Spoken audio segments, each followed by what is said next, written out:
Welcome to Telugu scribe. నేను మీ journalist Kavya. ఇక మనకి ఎరకనే కదా ఆషాఢ బోనాల జాతర షురూ అయిపోయింది. అందుకనే ఒక్కసారి అన్నతోటి మాట్లాడదామని వచ్చేసిన. సో రాకేష్ అన్న, సో ఆయన ఇంటి పేరే బోనం అయిపోయింది. బోనం రాకేష్ అన్నతో ఒకసారి మాట్లాడదాం. ఆషాఢ బోనాల జాతర గురించి తెలుసుకుందాం. ఇక అన్న చేసే బోనం గురించి కూడా చూసొద్దాం. అన్న శనార్థులు. శనార్థమ్మా. మంచిగా ఉన్నారా? బాగున్నా కావ్యమ్మా. సో అమ్మవారి బోనం పుదీనికి ఎంత టైం పడుతుంది? అంటే కొందరికైతే చాలా వరకు అయితే గంట పడుతుంది ఈ బోనం. మేము ఒక 10-20 నిమిషాలలో చేసేస్తాం. సో బోనం అంటే ఈ మధ్య కాలంలో చాలా లైట్ వెయిటెడ్గా ఉండేటట్టు అట్లా తీసుకుంటున్నారు. కానీ కాస్కర్ మీరు ఎప్పుడు బోనం ఎత్తినా ఇత్తడి బోనం చాలా పెద్దగా ఉన్న బోనాలు ఎత్తుకుంటారు.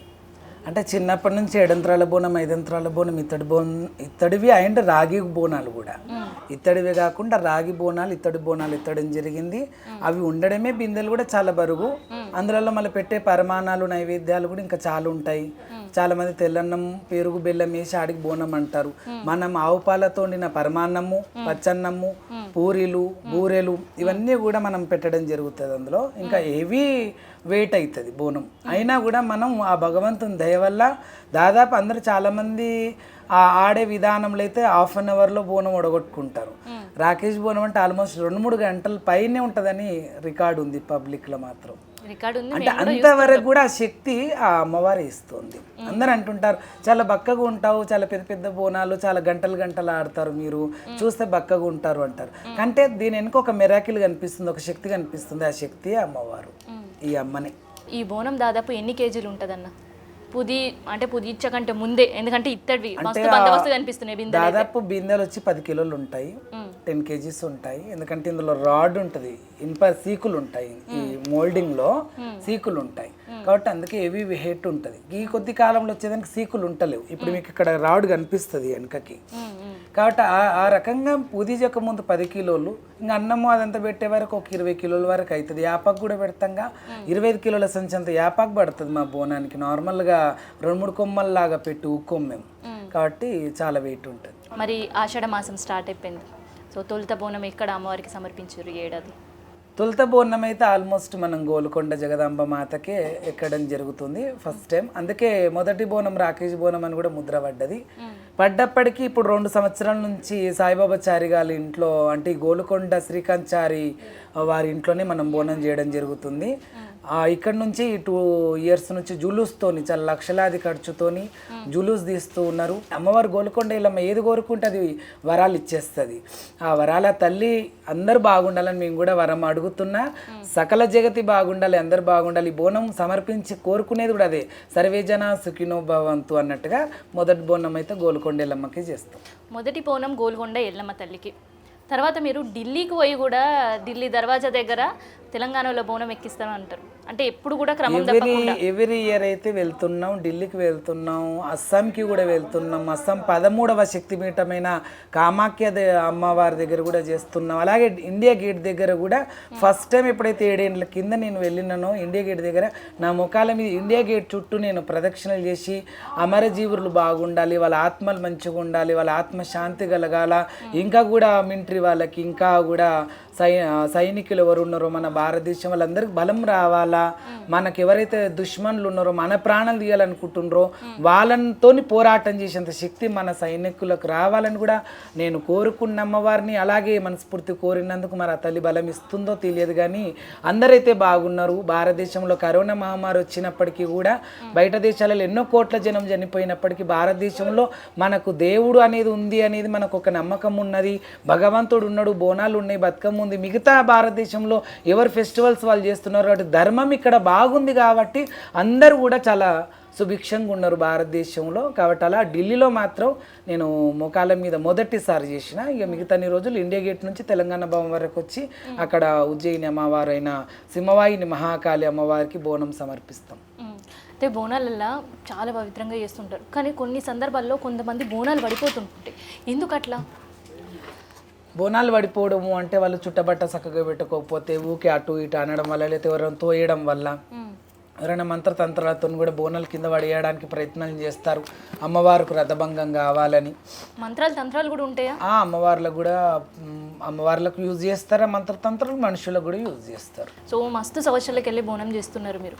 ఎప్పుడైనా అట్లాంటివి ఏమైనా ఫేస్ చేసిరా? ఓ చాలా మంత్రాలు తంత్రాలు ఏముంది నీ కొమ్మరవెల్లి కాడ ఎడపాయల కనకదుర్గమ్మ కాడ కూడా నిమ్మకాయలు మనం ఆడుతుంటే చేస్తుంటే కూడా కాళ్ళ కిందకి నిమ్మకాయ చేయడము అలాంటివి చాలా చేస్తుంటారు. అంటే ఒక రకమైన వైబ్రేషన్ వచ్చి మన కాల్చేతులు వణికి మనం ఆడలేము, ఇంకా పడిపోవాలని చూస్తారు. కానీ ఇప్పటికైతే 30 సంవత్సరాల నుంచి ఘనచరిత్రగా బోనం రవగింజంత పాటు యాపాకు కూడా కింద పడకుండా ఎగిరినా దుంకినా ఉరికినా అమ్మవారు నాగసర్పము లెక్క పోయినా చెరువులల్ల కుంటలల్ల బాయిలల్ల ఎల్లకి అమ్మవారు సత్యంతో పోయినప్పటికీ రవ్వగింజంత పెట్టు కూడా మీరు సింగులు గిత్తత నాంతేనే మీకు నడవడానికి చేత కాదు, నడవడానికి కూడా రాదు. అలాంటిది చెరువులలో కుంటలలోకి పోయినా ముక్కు వరకు మునిగిపోయిన నిలువెత్తు నా మీద గంగా ఉన్నప్పటికీ ఒక బిందె నీళ్ళు ఉంటుండొచ్చు నా మీద, అయినా కూడా ఉరకడం చేయడం నడవడం అవన్నీ జరుగుతూనే ఉంటుంది. అంతా మిరాకిల్ అమ్మవారి సత్యమే.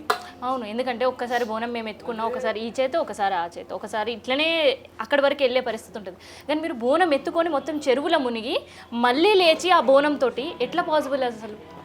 అదే అమ్మవారి మిరాకిల్ అంటున్నాను కదా. ఎందుకంటే నార్మల్ నాంతేనే సీరలు సింగులు వచ్చి కాళ్ళలోకి వస్తుంటాయి, అలాంటిది కాళ్ళలోకి రాని ఏళ్ళలోకి రాని ఉరకడం కూడా మళ్ళీ, ఎందుకంటే తడిచిపోయిన దాని మీద మనం నడవడానికి చాలా కష్టం, వానకు తడిస్తేనే మనం అసలు నడవలేము. అలాంటిది ఉరకడం చేయడం అన్నీ ఉంటుంది. కాబట్టి ఆమె తడిచినా తడవకున్నా ఏదైనా ఇంకోటి కొండలు ఎక్కరాని కొండలు కూడా, కొండపోచమ్మ పర్వతం ఒక 10 అంతస్తులంత పర్వతం, మళ్ళీ ఇంతింత రాళ్ళే, మళ్ళీ ఇంతింత రాళ్ళలో పెద్ద పెద్ద గుంటలు, ఆ గుంటలలో పడిపోతే కూడా మనం బయటకు వస్తామో రామో తెలియనంత గుంటలు ఉంటాయి. కానీ ఆ 5 అంతల పర్వతాలు కూడా బోనం 3 అంతరాల బోనం మీదనే ఆ అంతెత్తు పర్వతాలు కూడా ఎక్కడం అనమాట. ఎవ్వరు కూడా ఇప్పటిదాకా తెలంగాణ గడ్డ మీద ఉన్న వాళ్ళు ఎవ్వరు ఎక్కలే.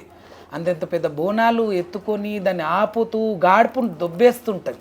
మనం ఎంతెంత ఎక్కుతుంటామో అలా గాడుపు, నువ్వు నార్మల్గా ఎక్కుతున్నావు అంటే ఒక్కొక్క బండని పట్టుకొని పాక్కొని ఎక్కొచ్చు, కానీ అలా బోనం నిఠారుగా నిలబడి ఉంటాం కదా మనం బోనం ఉన్నప్పుడు ఎట్లుంటాం. కాబట్టి ఆ ప్రకారంగా ఒక్కొక్క బండల మీద కూడా మేము జంపు చేస్తూ ఉరుకుతూ చేస్తూ అలా కూడా కొండపోచమ్మ దగ్గర ఆ పర్వతం మీదకి వెళ్ళి కూడా చాలా సత్యం చూపించింది. అలాంటి చిన్న చిన్న సత్యాలన్నీ కూడా కలిసి ఒక పెద్ద సత్యమైంది. కాబట్టి తెలంగాణ రాష్ట్రంలో కూడా రాకేష్ బోనం అంటే బోనం రాకేష్ అంటే రాకేష్ అన్నట్టు, అంటే బోనమే రాకేష్, రాకేషే బోనముగా మార్చుకున్నా కదా. అట్లా కూడా పేరు కూడా మార్చుకున్నారు, ఇంత పెద్ద పేరు తెచ్చుకున్నారు. దీని వెనకాల పడ్డ కష్టం ఏంది? ఇంకా అంతా అమ్మనే, ఇంకా కష్టపెట్టింది అమ్మనే, సుఖ పెట్టింది అమ్మనే. కష్టం మాత్రం చాలా ఉందండి. 30 సంవత్సరాల నుంచి పడరాని కష్టం కాదు. ఎంతో బరుగైన బోనాలు, ఒక బోనం 3 గంటలు చూస్తేనే వాళ్ళ కాలు చేతులు గుంజుతాయి, కళ్ళు గుడ్లు గుంజుతాయి, ఎన్నో జరుగుతుంటాయి మనుషులకి. అబ్బా 3 గంటల మనమన్నంగా అరుగుల మీద కూర్చున్నాం, నీళ్ళు తాగినాం, ముచ్చట్లు పెట్టుకున్నాం అని చేసినాం. స్వామి ఆడుతూనే ఉన్నాడు 3 గంటల నుంచి నాన్ స్టాప్గాను కూడా ఎన్నో ముచ్చట్లు ఉంటాయి. అయినా కూడా అంటే ఒక 3 గంటలు చూసిన వాళ్ళకి ఇట్లుంటే 30 సంవత్సరాల నుంచి ఎన్ని వందల వేల బోనాలు ఎత్తుకున్నాం, ఎన్ని సార్లు మేము ఈ బోనాన్ని మేము మోస్తూ ఉన్నాం. పూర్వజన్మ సుకృతంగా భావిస్తున్నాం. కష్టపెట్టింది ఇన్నేళ్ళు ఆమెనే, ఆ కష్టంలో బలమిచ్చింది ఆమెనే. ఇవాళ పేరు ప్రతిష్ట మారుమోగేంత పేరు ప్రతిష్ట ఇచ్చింది ఆమెనే. ఒక 500లకు నేను బోనానికి పోతా, ఇవాళ 1,00,000 రూపాయలు అంటే కూడా నా గుమ్మానికి వచ్చి కాలు మొక్కి 1,00,000 రూపాయలు నా చేతులు పెట్టి, రామ్మ మా ఇంటికి నీకు పట్టు చీరలు పెడతాం, చీరసారలు పోస్తాం రామ్మ అనేదాకా బట్లాడి తోలుకపోయేదాకా వచ్చింది అంటే కూడా ఆ తల్లికి 100,000 వందనాలు. అయితే మేము కూడా ఇన్నాం, మేము ముచ్చటం ఈ టైంలో రాకేష్ అన్న వచ్చి బోనం చెయ్యాలి అంటే వాళ్ళకి అదృష్టం ఉండాలి, అంత డిమాండ్ ఉంటుంది, అంత బిజీగా ఉంటారు ఈ నెలని. డిమాండ్ అనేది పెట్టినా కూడా, ఎందుకంటే 10,000కు నేను వెళ్ళినా అనుకోండి, కొన్ని వందల బోనాలు వస్తాయి, అన్నిటికీ నేను పోలేను, అన్నిటికీ నేను చేయలేను. కాబట్టి ఏదో కొద్దిగా అంతో ఇంత అని నేను ఏదో ఒక దక్షిణ పెట్టుకున్నా. అందులో కూడా ఉన్నోళ్ళని లేనోళ్ళని అందరినీ చూస్తాం మనం, ఎందుకంటే అందులో కూడా ఉన్నోళ్ళు ఉంటారు, లేనోళ్ళు ఉంటారు, బీదోళ్ళు ఉంటారు. దేవుని లగ్గం చేసే దాంట్లో కూడా ఉన్నోళ్ళు లేనోళ్ళని చూస్తే మనం పండుగల పబ్బాలు చేస్తుంటాం. దేవుని లగ్గాలు మల్లన్న ఎల్లమ్మ లగ్గం, పోచమ్మ, పెద్దమ్మ, దుర్గమ్మ తల్లి లగ్గాలు చేస్తుంటాం. అందులో కూడా ఉన్నోళ్ళు ఎవరు లేనోళ్ళు ఎవరు చూసుకొని మనం వెళ్తాం. అందరి దగ్గర ఒక రకంగా ఉండదు కదా లక్ష్మీదేవి. కాబట్టి ఎవరిని ఎక్కువ వర్ణిస్తుంది ఆ లక్ష్మీదేవి, ఎవరి దగ్గర ఎక్కువ లక్ష్మీ ఉందో వాళ్ళను అడుగుతాము, వాళ్ళు కూడా ఉంటుంది కాబట్టి ఇస్తాం, రండి స్వామి, అంతేంది అంతకంటే ఎక్కువ ఇస్తాం రండి అన్నోళ్ళు కూడా ఉంటారు. అంతేందుకు స్వామి అంతకంటే ఎక్కువ ఇస్తాం రండి, మీరు మమ్మల్ని ఆనందం చేసిపోండి, మా ఇంట్లో పావనం చేయండి, మా ఇంట్లో అడుగు పెట్టండి అంటారుగా. లేనోళ్ళు అంత కాదు స్వామి గింత అని మాట్లాడుకుంటారు. చాలా అందంగా అందరి దగ్గరికి పోతాం. వీళ్ళని కాదనలేము, వాళ్ళను మన వాళ్ళు అనలేము. కానీ ఉన్నోళ్ళు లేనోళ్ళు అంతా సమానత్వమే. ఉన్నోళ్ళని లేనోళ్ళు అందరినీ చూస్తూ రాకేష్ బోనం ముందుకు వెళ్తున్నాడు. తన జీవితంలో ఎంత పేరు ప్రతిష్ఠ వచ్చిందో దానికి పేరు ప్రతిష్టకి అమ్మవారు ఎంత కారణమో మా అమ్మ ఎంత కారణమో ప్రజలోకం కూడా అంతే కారణం కాబట్టి పేరు పేరున అందరికీ నమస్తే, ధన్యవాదాలు, శరణార్థి. మీ అందరికీ బోనాల పండుగ శుభాకాంక్షలు. మీరందరూ ఎప్పటికీ సల్లంగా ఉండాలి. గోల్కొండ జగదాంబ మాత అమ్మవారు మిమ్మల్ని సదా కాపాడుతుందని మనస్ఫూర్తి కోరుకుంటున్నాను. చలో ఇక ఇప్పటి వరకు రాకేష్ అన్నతో ముచ్చట పెట్టినాం కదా, ఇక రాకేష్ అన్న బోనం ఎట్లా తయారు చేస్తారు?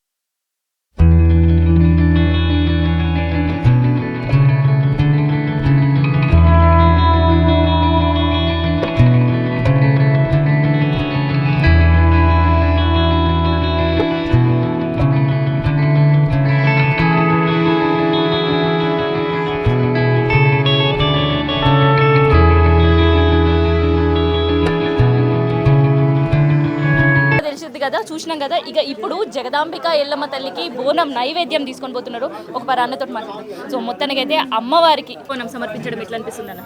చాలా సంతోషంగా ఉంది. గత ఎన్నో సంవత్సరాల నుంచి ఎత్తుతున్నప్పటికీ 2 సంవత్సరాల నుంచి సాయిబాబా చారి గారి ఇంట్లో నుంచి మా తమ్ముడు శ్రీకాంత్ చారి గారి ఇంట్లో నుంచి తీయడం చాలా బాగా అనిపిస్తుంది. మరి మేము కూడా ఎత్తుకోవడం వల్ల వాళ్ళకు కూడా మంచిగా అనిపిస్తుంది అనుకుంటా.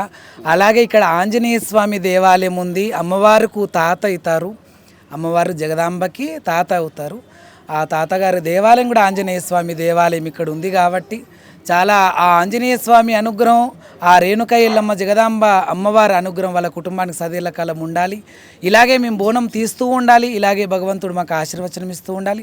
ఆ బోనం అమ్మవారికి సమర్పిస్తూ కూడా సకల జనులు, సకల పక్షులు, జీవరాశులు అందరూ బాగుండాలని కోరుతూ వస్తున్నాం కాబట్టి ఇప్పటివరకైతే అందరం బాగున్నాం, ఎప్పటికీ బాగుంటాం. సో ఇది జగదాంబిక ఎల్లమ్మ తల్లికి తొలి బోనం రాకేష్ అన్న సమర్పణకు సంబంధించి మరిన్ని ముచ్చట్లు మళ్ళీ తెలుసుకుందాం.